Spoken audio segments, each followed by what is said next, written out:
자, 오늘은 대마와 마가라는 제목으로 우리 같이 말씀을 나누는 그런 시간을 갖도록 하겠습니다. 자, 사도 바울은 여러분들 잘 아시는 사도 바울은 이제 로마에서 2번에 걸쳐서 옥살이를 했습니다. 첫 번째 옥살이는 그럭저럭 그냥 할만했습니다. 왜냐하면 일종의 가택연금이었어요. 감시자는 있었지만 이제 찾아오는 사람들에게 자유롭게 복음을 전파할 수가 있었습니다. 자, 그런데 두 번째 옥살이는 이 첫 번째 옥살이와는 달리 전혀 상황이 달라졌습니다. 추운 감옥에서 다른 사형수들과 함께 쇠사슬에 매여서 모든 인격과 자유를 다 박탈당하고 죄인의 신분으로서 그렇게 심한 고통을 당하는 그런 옥살이였습니다. 빛도 잘 들어오지 않는 데서 제대로 움직일 수도 없었죠. 왜냐하면 쇠사슬에 매여 있으니까. 그리고 제대로 된 음식을 먹을 수도 없었고 위생 상태가 좋았겠습니까? 너무나 추운데 이 걸칠 겉옷이 하나가 없는 거예요. 사도 바울이. 오죽했으면 디모데한테 마지막 편지를 쓰면서 그 자기 아들 같은 디모데한테 내가 누구 집에 걸어놓은 겉옷이 하나 있는데 너 나한테 오면서 그 겉옷 좀 갖다 달라고. 너무 추워가지고 그 옥살이를 하면서. 여러분, 사도 바울이 기독교 역사에 있어서 얼마나 위대한 업적을 남긴 사람이었습니까? 기독교가 전 세계로 뻗어나가는데 큰 역할을 감당했던 너무나도 귀한 복음 사역자였죠. 그뿐입니까? 우리가 지금 기독교라고 했을 때 우리의 믿는 바들이 있는데 그런 믿는 바들을 체계적으로 정리를 했던 사람이 바로 이 사도 바울입니다. 여러분들이 바울 서신 읽어보면 얼마나 우리가 믿는 바를 정확하게 잘 정리를 하는 것을 여러분들 스스로 아마 알 수 있을 거예요. 교회를 예수님의 몸이라고 하고 예수님이 교회의 머리가 되신다는 말씀, 그 누가 한 말씀이냐면 사도 바울이 하신 말씀이에요. 당시 교인들은 깜짝 놀랐어요. 그런 말씀을 들어본 적이 없었거든요. 교회가 예수님의 몸이다. 우리는 지금 너무나도 흔하게 듣고 흔하게 얘기를 하지만 당시 성도들한테는 아주 충격적인 선언이었던 거예요. 교회를 예수님의 몸이다. 지금까지는 그 교회를 우습게 알고 먼지가 하얗게 쌓여 있어도 그냥 본체만 채 그냥 내팽개쳤는데 사도 바울로부터 그 말씀 듣자마자 그냥 그날부터 교회가 깨끗해지는 거예요. 왜? 교회가 예수님의 몸이라고 했거든요. 교회가 주님의 몸이라는데 함부로 내팽개칠 수가 없어서 그때부터 그렇게 교회가 정돈되고 깨끗해지는 거예요. 여러분, 이렇게 큰 위대한 영향, 교회의 위대한 영향, 기독교 역사 속에서 위대한 영향을 끼친 위대한 사도였지만 그 인생의 말로는 인간이 볼 때 너무나 비참해서 말로 표현할 수가 없습니다. 옥에 갇혀가지고 그 더럽고 캄캄하고 하나 제대로 할 수 없는 그 옥에 갇혀가지고 사도 바울이 뭐라고 얘기했는지 아세요? 마지막으로 뭐라고 얘기했는지 아세요? 나와 함께 있는 자가 하나도 없고 다 나를 버렸다. 디모데후서 보시면 그렇게 말씀을 고백을 할 정도였어요. 얼마나 고독하고 얼마나 외롭고 얼마나 힘들었으면 그 옥살이가 얼마나 고됐으면 그런 말을 했겠습니까? 사도 바울은 여태 혼자 일한 것이 아니었죠. 주위에 신실한 동역자들이 많이 있었습니다. 많이 그렇게 많진 않아도 그래도 신실한 동역자들이 있었어요. 헌신한 사람들이 있었습니다. 그런데 이렇게 처참하게 옥에 갇히고 하나님의 위대한 일을 한다는 사람이 저렇게 인생의 말로가 비참한 걸 보고서요, 많은 사람들이 떠나버리는 거예요. 아니, 하나님 믿고 예수를 증거하는 사람의 말로가 저렇게 된다? 그러니 그 시험에 들지 않은 사람이 어디 있겠어요? 다 떠나는 거예요. 그래서 사도 바울이 뭐라고 했느냐? 다 나를 버린다. 다 나를 버린다. 결국 사도 바울은요, 그 옥살이에서 나오지 못하고 거기서 처형당하고 죽게 되었습니다. 순교를 한 것입니다. 위대한 사도의 말로가 이렇게 될 줄 상상이나 했겠습니까? 그러나 영적으로 볼 때는 사도 바울은 주님이 하신 말씀 그대로 하늘의 미랄이 돼가지고 땅에 떨어져 죽음을 당함으로 말미암아 많은 열매들을 맺는 그러한 역사를 감당한 줄로 우리는 믿어야 할 줄 믿습니다. 여러분, 오늘 본문은 사도 바울이 그렇게 마지막 옥살이를 하면서 이제 여기서 옥살이 하다가 그 더러운 옥살이를 하다가 이제 여기서 처참하게 순교하고 이제 죽는 거예요. 그런데 그렇게 옥살이를 하면서 그렇게 고독하고 외로운 가운데 이제 지금까지 자기와 함께 했던 동역자들을 생각하면서 기록한 말씀이에요. 오늘 본문이. 그런데 거기에 보니까 두 사람이 눈에 띄어요. 그 두 사람이 누구냐면 데마와 마가예요. 데마와 마가. 제가 다시 한번 본문을 읽어보겠습니다. 디모데후서 4장 10절부터 11절 보니까 데마는 이 세상을 사랑하여 나를 버리고 데살로니가로 갔고 네가 올 때 마가를 데리고 오라. 저가 나의 일에 유익하니라. 이렇게 말씀을 하고 있는 것을 볼 수 있습니다. 데마와 마가. 그러니까 우리가 이제 하나님의 예수 그리스도의 동역자로서 또 하나님의 일을 하는 하나님의 일꾼으로서 우리의 인생 말로가 데마와 같을 것이냐, 데마와 같은 삶을 살 것이냐, 아니면 마가와 같은 삶을 살 것이냐. 우리가 오늘 말씀을 들으면서 한번 마음에 결심해보고 다짐을 하는 그런 시간이 좀 되었으면 좋겠습니다. 자, 먼저 데마입니다. 데마. 여러분, 데마라는 인물은 이 바울 서신을 보시면 정확하게 세 군데 기록이 되어 있습니다. 세 군데가 기록되어 있는데 그게 어디냐면 골로새서, 그 다음에 빌레몬서, 그 다음에 디모데후서입니다. 골로새서, 빌레몬서, 디모데후서. 자, 이 세 권의 바울 서신 중에서 골로새서와 빌레몬서는 바울이 로마에서 1차 투옥되었을 때 기록한 것들이고, 그 다음에 디모데후서는 로마에서 바울이 제2차 투옥 때, 이제 여기서 순교를 당하게 되죠. 그때 기록했던 것이 바로 디모데후서입니다. 자, 그런데 바울이 1차 투옥을 당했을 때 이 골로새서와 빌레몬서를 통해서 기록한 내용을 보면 데마에 대해서 어떻게 기록한 것을 우리가 알 수가 있어요. 어떻게 기록했는가를 보자고요. 자, 먼저 빌레몬서 1장 24절을 보시면 이렇게 되어 있어요. 또한 나의 동역자 마가와 아리스다고와 데마와 누가가 문안하느니라. 그러니까 1차 투옥할 때, 1차 로마에서 투옥 당했을 때는 데마에 대해서 뭐라고 표현을 하고 있냐면 나의 동역자다. 나의 동역자. 여러분, 세상에서 그 위대한 사도 바울이 나의 동역자라고 할 때 세상에 어떤 명예와 어떤 이름보다 그것보다 더 귀한 게 어디 있습니까? 그가 나의 동역자다. 사전적 의미를 보니까 동역자, 함께 수고하는 자예요. 함께. 일을 함께 하는 자. 그리고 성경에서 동역자라는 말이 어떤 의미로 사용되는가 봤더니 복음을 위해서 같이 수고하고 애쓰는 자예요. 하나님의 동역자. 바울의 동역자지만 실은 하나님의 동역자. 그리고 하나님의 나라를 위해서 함께 일하는 사람. 하나님의 일꾼. 진리를 위해서 함께 수고하는 자예요. 여러분, 이거 뭐 엄청난 칭찬이에요. 엄청난 칭찬. 그러니까 데마라는 이름은요, 처음에는 이렇게 사도 바울에게 있어서 사도 바울이 그 이름을 생각하고 그 사람을 생각할 때마다 내가 이렇게 어렵고 힘든 일을 가지만 그래도 저 사람이 있어서 내가 위로가 되고 마음의 안심이 되고 힘이 되는 그런 이름이었습니다. 데마가 그런 이름이었습니다. 영광스럽고 축복스러운 이름이었습니다. 바로 사도 바울의 동역자. 자, 골로새서 4장 14절 말씀 봐도 뭐라고 되어 있냐면 사랑을 받는 의원 누가와 또 데마가 너희에게 문안하느니라. 여기에도 데마라는 이름이 등장해요. 이것도 1차 투옥시예요. 사랑을 받는 의원 누가와 데마다. 누가는 여러분들 아시다시피 이방인이었고 바울의 투옥 기간 중에 바울의 주치였다고 생각을 하고 있습니다. 그러니까 사도 바울은 그에 대해서 언급할 때 사랑을 받는 자라고 이렇게 특별하게 언급을 해놨어요. 근데 거기에 동시에 데마라는 이름도 언급이 되어 있죠. 그러니까 이때만 해도 1차 투옥만 해도 바울의 동역자로서 변함없이 데마는 여전히 아직은 그 자리를 지키고 있었던 것입니다.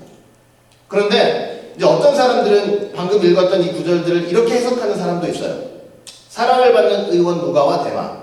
어떻게 해석을 하는 사람이 있냐면은 여기에서 누가에게는 사랑을 받는 자라는 별칭을 해놨잖아요. 그런데 데마에는 아무런 별칭이 없어요. 그래서 그렇게 이름만 호칭, 별칭을 붙이지 않고 이름만 호칭을 한 것으로 보아 이미 바울이 기도하는 가운데 알고 있었다는 거예요. 예수님을 팔아먹은 가룟 유다와 같이 데마가 이미 도망갈 구실을 찾고 있었다. 그래서 문안할 때 옆에 있으니까 명단에 이름을 넣은 거지 사도 바울 마음에서는 이미 떠났다. 이렇게 얘기하는 사람들도 있습니다. 그런데 결론적으로 보면은 그럴 수도 있을 것 같아요. 왜냐면 나중에 데마가 도망을 가버렸거든요. 여러분, 이렇게 골로새서, 빌레몬서는 아까 제가 말씀드렸지만 바울이 1차 로마에서 투옥됐을 때 쓰였던 서신이라고 말씀을 드렸잖아요. 가택에 연금을 시켰지만 그냥 출입은 자유롭지 못했죠. 그렇지만 오는 사람들 다 들어와가지고 복음도 듣고 뭐 몸도 그 안에서는 자유롭게 움직이고 먹을 것도 자유롭게 먹고 뭐 씻고 다 했을 거란 말이에요. 쉽게 말하면 데마가 이때는 사도 바울의 동역자로서 그저 자리 보존은 하고 있었다는 거예요. 그렇게 얘기하는 사람들이 있다는 거예요. 아직 뭐 큰 어려움은 오지 않았어요. 그러니까 데마가 무슨 생각을 했냐면 이런 생각을 했을 수 있다는 거예요. 아니 예수 믿으면은 엄청난 환난과 핍박과 고난이 온다고 하더니 지금 투옥이 됐단 말이에요. 그러니까 이제 자기 생각으로는 이게 환난과 핍박이잖아요. 그런데 이렇게 지켜보니까 옆에서 지켜보니까 할만한 거야. 아주 심하게 갇혀가지고 고생을 안 하니까 그냥 할만한 거예요. 이 정도면 그냥 할만하겠다. 이 정도면 뭐 버틸 수 있겠다. 자, 그런데 여러분 놀라운 일이 벌어졌어요. 사도 바울이 2차로 투옥이 됐어요. 1차로 투옥됐다가 풀려나서 복음 활동을 하다가 이제 2차로 이제 투옥이 됐어요. 거기서 죽었다 그랬죠? 순교를 당했다 그랬죠? 근데 2차로 투옥이 돼서 사도 바울을 딱 보니까 이건 뭐 말로 할 수가 없는 거예요. 그냥 어두컴컴한 데 들어가 있죠. 쇠사슬에 묶여가지고 몸이 자유스럽지 않죠. 먹을 거 뭐 입는 거 추워서 겉옷 하나도 입을 수가 없죠. 너무나 고통을 당하고 있는 그 바울을 데마가 봤다는 거예요. 그런데 놀랍게도 그런 데마를 향해서 바울이 뭐라고 기록을 해내냐면 디모데후서 이제 2차 투옥돼가지고 마지막 서신을 쓰는데 뭐라고 데마에 대해서 기록을 해내냐면 오늘 본문 말씀이에요. 디모데후서 4장 10절 보니까 데마는 이 세상을 사랑하여 나를 버리고 데살로니가로 갔고, 여기 나를 버리고라는 단어를 원어로 보니까 나를 뒤에 남겨두었다. 내가 가는 길에 바울을 뒤로 남겨두었다. 나를 포기했다. 나를 잊어버렸다. 나를 버렸다. 그러니까 데마가 사도 바울을 버리고 도망을 간 것입니다. 사도 바울을 버렸다는 것은 교회를 버렸다는 것이고 하나님을 버렸다는 것이고 영생과 생명의 말씀을 버렸다는 것입니다. 바울이 그 이유를 설명했어요. 왜 그렇게 버리고 도망을 갔느냐? 세상을 사랑해서라는 거예요. 요한일서 2장 15절 보면 누구든지 세상을 사랑하면 아버지의 사랑이 그 속에 있지 않다고 말씀을 하고 있어요. 아버지의 사랑이 없는 신앙생활, 아버지의 사랑이 없는 삶을 산다는 것은 그거는 멸망의 길밖에는 결론이 없는 것입니다. 배신자가 되는 것이고 배약자가 되는 것이고 하나님의 은혜를 잊어버린 배은자가 되는 것입니다. 어떤 신학자는 이 데마의 배신에 대해서 이렇게 설명했어요. 데마가 자기 신변의 위험을 느낀 나머지 나 이제 바울 모릅니다. 나 예수 몰라요. 나 하나님 안 믿을 거예요. 그러고 떠났다는 것입니다.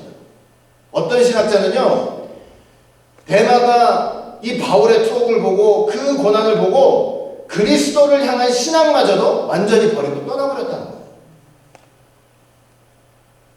내가 복음을 붙잡고 있다가 바울이 믿는 저 예수님을 믿다 이렇게 붙잡고 있다가 나도 쫄딱 망하게 생겼다.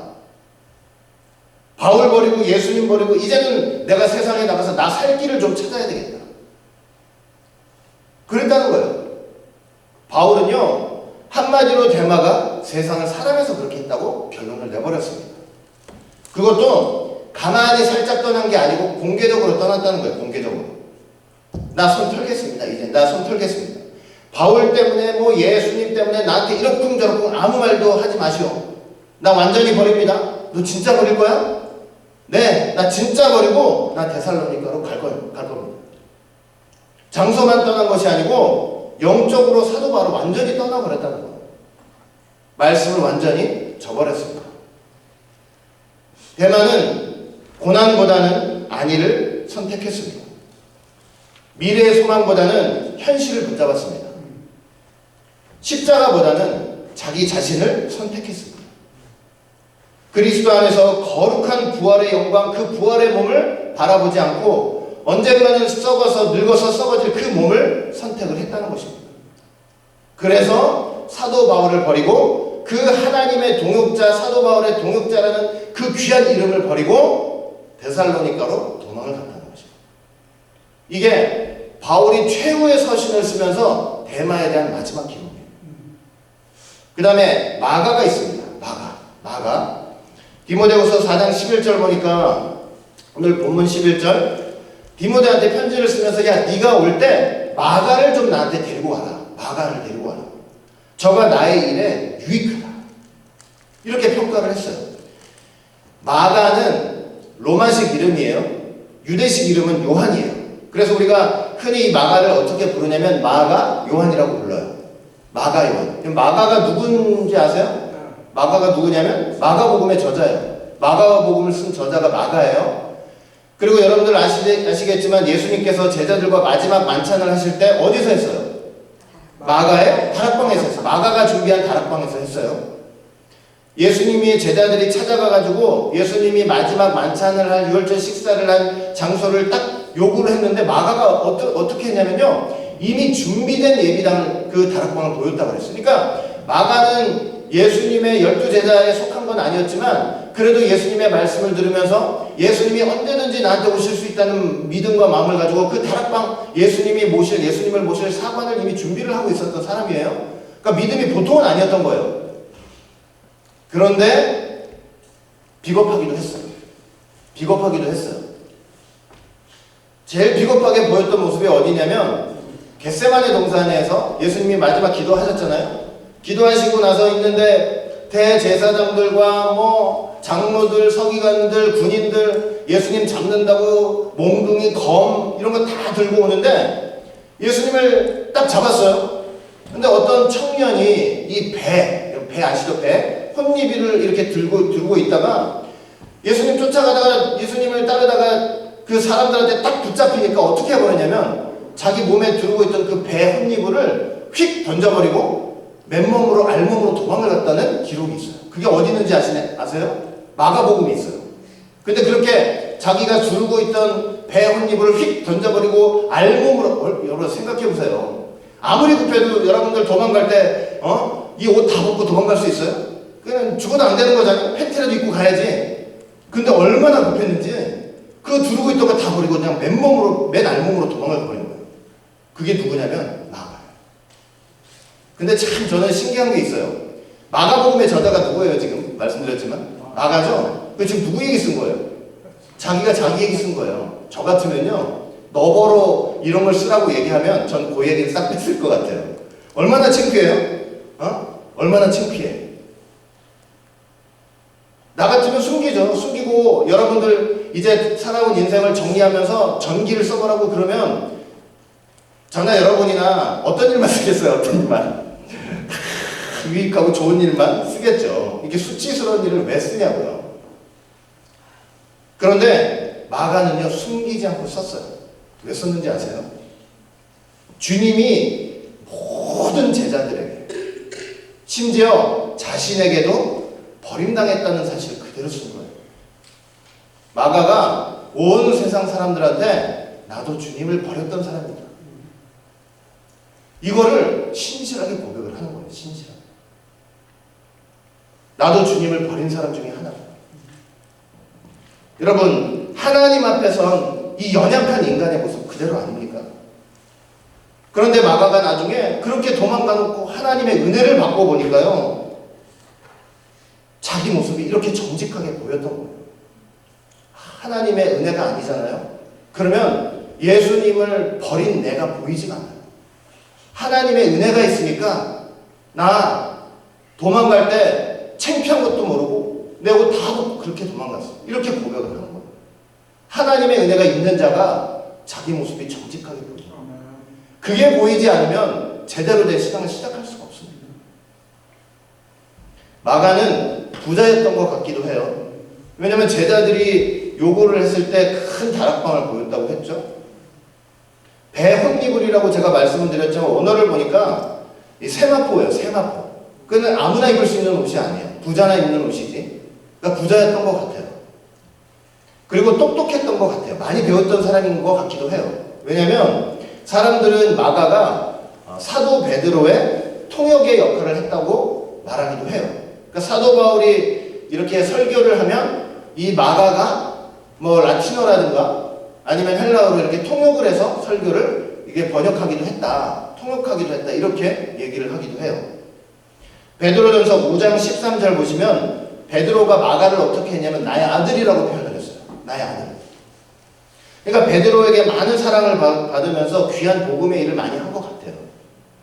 그런데 이런 마가가요, 사도 바울과 관련해가지고 중대한 사건들이 좀 있었어요.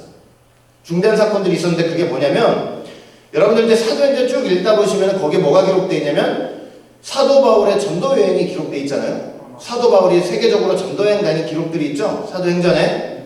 근데 사도 바울이 처음에 이 바나바라는 사람하고 사도 바울하고 이제 안디옥 교회에 파송을 받아가지고 이제 전 세계 제1차 세계 전도 여행을 다녀요. 자, 1차 세계 여행을 다니는데 이때 바울하고 바나바가 자기의 수종자로 데려갔던 사람이 바로 누구냐면 이 마가였어요.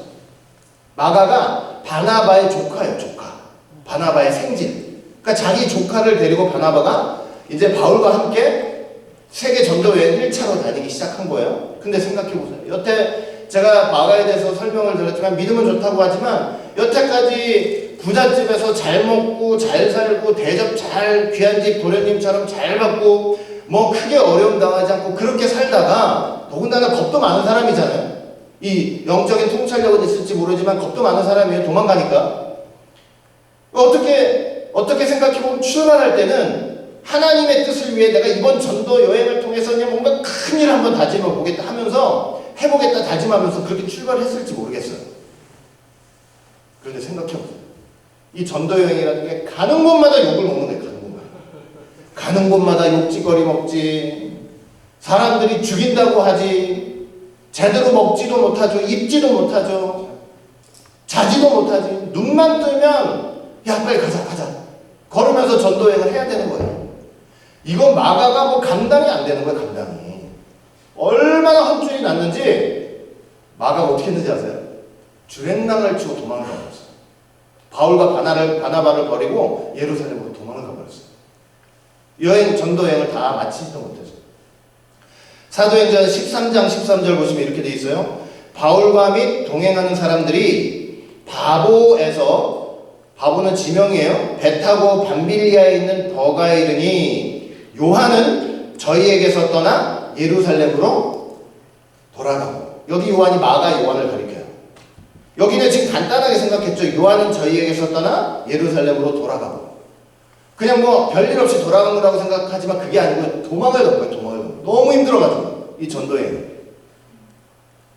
여러분 사도 바울이요 그런 마가의 모습을 보면서 얼마나 사도 바울 성질이 보통이 아닐 거 아니에요. 그 예수 믿기 전에 예수 믿는 사람들 잡으러 다닌다고 얼마나 그냥 그 도끼가 그냥 올라가지고 보통 사람 아니잖아요.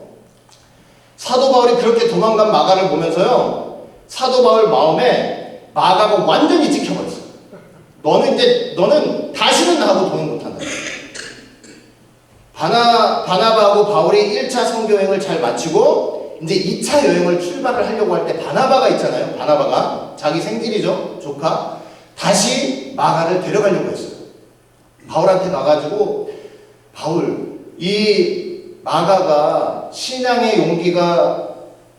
용기를 내지 못하고 그 위험한 선교의 고난을 견디지 못하고 지난번에는 도망간 거 내가 잘 알고 있습니다. 그런데 내가 간절히 기도하는 가운데 다시 잘 권면하고 얘도 잘하겠다고 하고 그렇게 해가지고 다시 데려왔으니 우리 같이 가자. 근데 사도 바울이 어떻게 했을 것 같아요? 아유 그럼 천만 필요 없다고. 저런 놈하고는 내가 다시는 선교여행 안 간다고. 바울 보통 사람 아니에요. 서운하고 온유한다고 생각하지만 그게 아니에요. 독한 게 있으니까 이렇게 하나님이 감당하시는 거예요. 필요 없다고. 저런 놈하고는 내가 다시는 선교여행 안 간다고. 사도행전 15장 37절부터 40절 보면 현대인의 성경 보시면 그러자 바나바는 마가라고 하는 요한도 함께 데리고 가려 했으나 바울은 밤빌리아에서 자기들을 버리고 함께 전도하러 가지 않은 그를 데리고 가는 것이 옳지 않다고 생각하였다. 그래서 심한 말다툼 끝에 누가 말다툼했어요? 바울하고 바나바 사이에 심한 말다툼 끝에 서로 갈라져서 바나바는 마가를 데리고 배를 타고 키프로스로 건너가고 바울은 따로 신라를 택하여 신자들의 축복을 받고 안디옥을 떠났다. 그래가지고 어떤 일이 벌어졌냐면 사울의 분노가 너무 커가지고 내가 죽어도 잘 못 들어간다. 그래서 바나바는 자기 조카 마가를 데리고 다른 데로 가고, 이 바울은 누구를? 실라를 데리고 다른 데로 갔어요. 바울과 바나바가요, 엄청나게 붙어서 싸운 거예요. 여러분, 사실 이 둘은 이렇게 싸울 관계가 아니에요. 왠지 아세요? 바울이 개종했을 때 예루살렘에 있는 제자들한테 바울이 개종을 해가지고 이거 선한 사람 됐다고 그렇게 제자들한테 간곡하게 설득한 사람이 바나바였어요. 싸울 수가 없는 관계예요. 근데 얼마나 바울이 화가 났으면 있잖아요. 저런 저 따위는 내가 데려갈 수 없다. 둘이서 엄청나게 싸우다가 결국 헤어져 버린 거예요. 그 정도로 화가 나 있는 거예요. 그 정도로. 참 볼 때 바나바도 너무나 이해가 되고, 그렇죠? 그렇지 않아요? 그리고 바울도 난 너무나 이해가 돼요. 자, 그런데 이 바울 서신을 보면요, 여러분 너무 놀라운 기록이 있어요.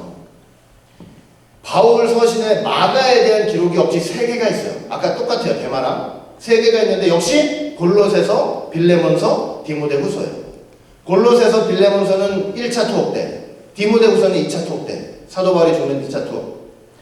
자, 1차 투옥 때 기록된 골로새서, 빌레몬서에 바울이 이 마가에 대해서 어떤 기록을 남겼느냐? 그렇게 싸우고 난 다시는 너하고 못 산다 이러고 내보냈는데 어떤 기록이 있느냐? 골로새서 4장 10절 보니까 나와 함께 갇힌 아리스다고와 바나바의 생질 마가. 이 마가에 대해서 너희가 명을 받았으니 그가 가면 너희들 잘 영접해라. 1차 투옥 때 바울과 함께 갇혔던 사람. 그리고 어디 가면은 잘 영접하라. 따뜻하게 맞아주어라. 여러분 사울의 분노를 생각하면 이건 보통 일이 아닌 거예요. 빌레몬서 1장 24절 봐도 나의 동역자 마가, 아리스다고, 데마, 누가가 무난하느냐. 나의 동역자 마가가 제일 위에 서 있어요. 제일 위에. 나의 동역자 마가. 뭐 승격도 이만저만 승격이 아니고 진급을 한다면 1등병에서 대령으로 시켜준 거랑 똑같은 것 같아요.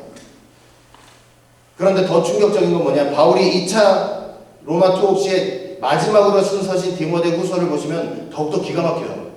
뭐라고 마가에 대해서 기록을 해놨느냐. 디모데후서 4장 11절 디모데한테 마지막 편지를 쓰면서 야 네가 올 때 마가 좀 데리고 와라. 바울한테 마가가 위로가 되는 거예요. 막판에 이 순간에. 저가 나의 일에 정말 유익한 사람입니다. 이건 뭐 반전 중에 반전인 거예요. 반전 중에 반전. 사도 바울이 그 위대한 기독교의 복음의 사역자가 그 최후의 순간을 맞는 순간에 마가를 생각하면서 그는 나의 동역자다. 내가 그의 이름을 생각할 때, 그를 생각할 때 내 마음에 위로가 된다. 저는 내 마음에 나의 일에 유익한 사람이다. 여러분 이런 반전이 저와 여러분 그리고 우리 오직 예수 교회 있기를 주의 이름으로 축원합니다. 마가는 철부지였을 때 주의 일이 너무나 괴롭고 무섭고 떠나버렸어요. 나약한 마가였어요. 그러나 하나님의 은혜 속에서 십자가 고난의 의미를 다시 깨닫고 여러분 회복하는 길은요 십자가에 서는 길밖에 없어요. 십자가 앞에 서서 십자가에 달리신 그 예수님을 바라보는 그거밖에는요 내가 회복되는 길이 없어요. 말씀을 깨닫고 믿음 충만, 성령 충만, 사명 충만, 그 다음에는 겁이 없어지는 거예요. 그 다음에 처음에는 미약했지만 나중에는 주님의 십자가 고난에 동참하는 새로운 은혜와 성령의 충만함을 받았던 것이죠. 사람이 뭐 한 번 죽지 두 번 죽냐? 이젠 죽음을 무서워하지 않아요. 자기가 예루살렘에서 부잣집 도련님이었다는 거 그거 기억도 하지 않았습니다. 힘들다고 징징대면서 다시 돌아가는 일이 없었어요. 전심을 다해서 주의를 충성했습니다. 다시는 내가 저 인간 보지 않겠다. 그렇게 분내왔던 그 사도 바울의 마음을 걸릴 정도였으니 도망간 회개하고 돌아와서 하나님 앞에 주님의 일에 얼마나 충성을 다했을지 상상이 되잖아요. 사도 바울도 대단한 사람이죠. 마음이 얼마나 꼬였어. 난 쟤 다시는 안 보겠다. 그런데 사도 바울이 주의 일에 충성하고 헌신하는 저 마가를 보면서 마음이 풀어지는 거예요. 대인배니까 풀어지는 거예요. 왜? 자기한테 와서 사과했다고 풀어지는 게 아니고 주의 일에 충성하는 걸 보면서 마음이 풀어지는 거예요. 여러분 어쩌면 마가한테 베드로가 영향을 좀 끼쳤을지 모르겠어요. 아까 베드로가 마가를 뭐라고 그랬어요? 나의 아들이라고 그랬잖아요. 베드로가 영향을 줬을지도 모르겠어요. 베드로도 비슷한 경험이 있잖아요. 근데 큰 소리 치면서 내가 주가 죽는 데라면 내가 죽는 데도 가고 오게도 가고, 그런데 막상 죽는 자리에 딱 오니까 난 주님 모른다고 도망쳤어요. 그러다가 닭소리 듣고 깨달았단 말이에요. 마가한테 얘기해 줬을 수 있어요. 나도 그런 일이 있었어. 어쩌면 베드로에게 그런 간증을 듣고 통곡하면서 자기를 돌아봤을지 모르겠습니다. 베드로에게 말씀 공부하면서 베드로 하는 일을 최선을 다해서 도우면서 바울이 인정한 거예요. 인정했어요. 인간적으로 그렇게 분노했던 마음을 바울이 접을 정도로 했잖아요. 접을 정도로. 바울이 뭐라고 그랬어요? 너는 주님께서 사용하시는 거룩한 대장부가 되었다. 이거예요. 그 최후 순간에 바울이 너는 하나님께 의의 무기, 의의 병기로서 사명을 감당했다. 바울이 최후 순간에 인정할 정도로. 마가가 어떻게 죽었는지 아세요? 애굽에서 전도하다가 알렉산드리아 교회를 세우고 활동을 하다가 붙잡혀가지고 이방신을 믿는 사람들에게 붙잡혀가지고 처참하게 묶여가지고 끌려다니다가 맞고 찔려서 결국 순교를 당했습니다. 그 미약했던 마음. 사랑하는 성도 여러분, 우리는 두 사람을 지금 살펴보았습니다. 대만은 사울의 동역자였다가 사울이 처음에는 바울이 생각할 때마다 위로가 됐던 사람이었죠. 함께 있는 것만으로도 감사했죠. 나중에는 세상을 사랑하여 바울을 버리고 하나님을 버리고 예수님을 버리고 은혜를 버리고 말씀을 버리고 교회까지 버렸습니다. 마가는 처음에는 비겁한 배신자처럼 시작을 했지만 중간에는 동역자로, 나중에는 주의 일에 유익한 자로 칭찬을 받았습니다. 대만은 퇴보의 상징입니다. 믿음과 성령으로 시작했다가 갈라디아 말씀대로 육신으로 마친 자입니다. 참으로 용두삼위격이 되었습니다. 마가는 진보의 상징이에요. 발전의 상징이에요. 육신이 넘어질 듯 근데 결국 있잖아요. 벌떡 일어났어요. 하나님 안에서. 영적으로 승리한 사람이에요. 하나님 나라에서 빛나는 존재로 성경은 말씀을 하고 있습니다. 우리 오직 예수의 모든 성도는 이 마지막 때 한 사람도 빠짐없이 대마의 길을 가는 것이 아니고 마가의 길, 연약하고 쓰러질 듯 하면서도 결국은 하나님께서 붙잡아 주시는 그 은혜를 가지고 벌떡 일어나서 승리하고 주의 일에 유익한 사람이 되시기를 주의 이름으로 축원하겠습니다. 다 같이 기도합니다.